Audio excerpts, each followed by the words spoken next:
Hello and welcome to Sweet Shot Games Dota 2 Pub Stomping with Keeper of the Light Guide. Because of the long name, I'm just going to refer to him as Kotl from here on out.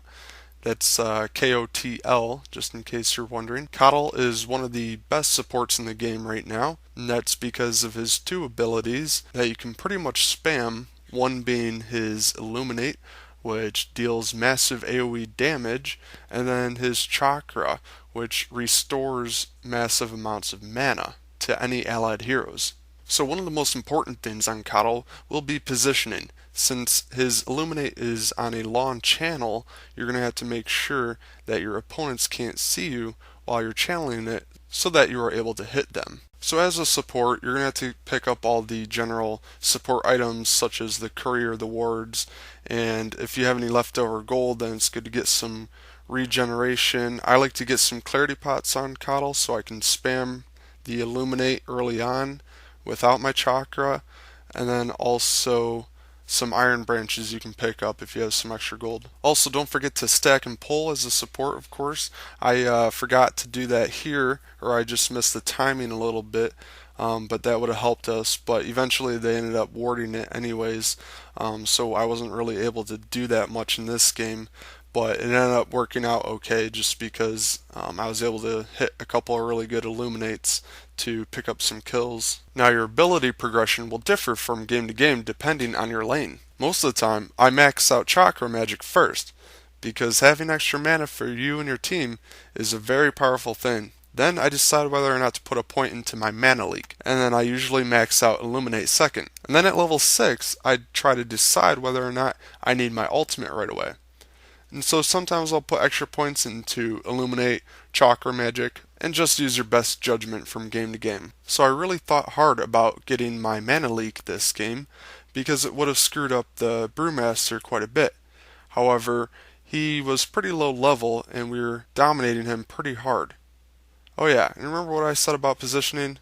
This is not good positioning, and I ended up getting myself and my teammate killed here. However, sometimes with Kotl you don't realize just how powerful you are until something like that happens and you hit two people with a full Illuminate and you end up turning that into a triple kill for yourself and your teammate before you know it. Now since I'm such a generous guy, I like to pick up mana boots on Kotl. That way I can give more mana to myself and my teammates. Next, I like to build a mechanism as soon as possible for more survivability as well as pushing, which Kotl is a beast at. Now, I didn't coordinate quite well enough with my teammate and we ended up picking up two mechanisms for our team, but that's not so bad since we ended the game pretty early. However, mid to late game, it would be rather useless. While pushing, try to spam your Illuminate from a safe distance.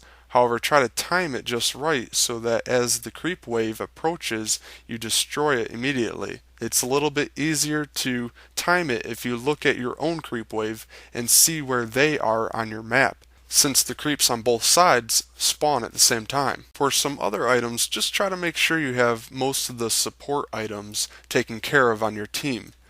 And then you can pick up some of the caster items such as a Force Staff, Yule Scepter of Divinity, Necronomicon, Rod of Atos, Scythe of Vice, and maybe even an Orchid of Malevolence.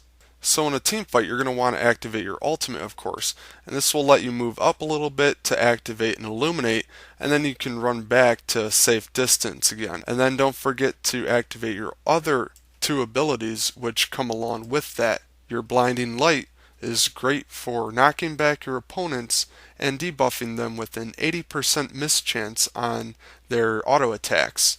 However, this can also backfire on you if you knock them out of position. Then Recall is a great ability for split pushing or simply for bringing an ally into the fight after they spawn at base.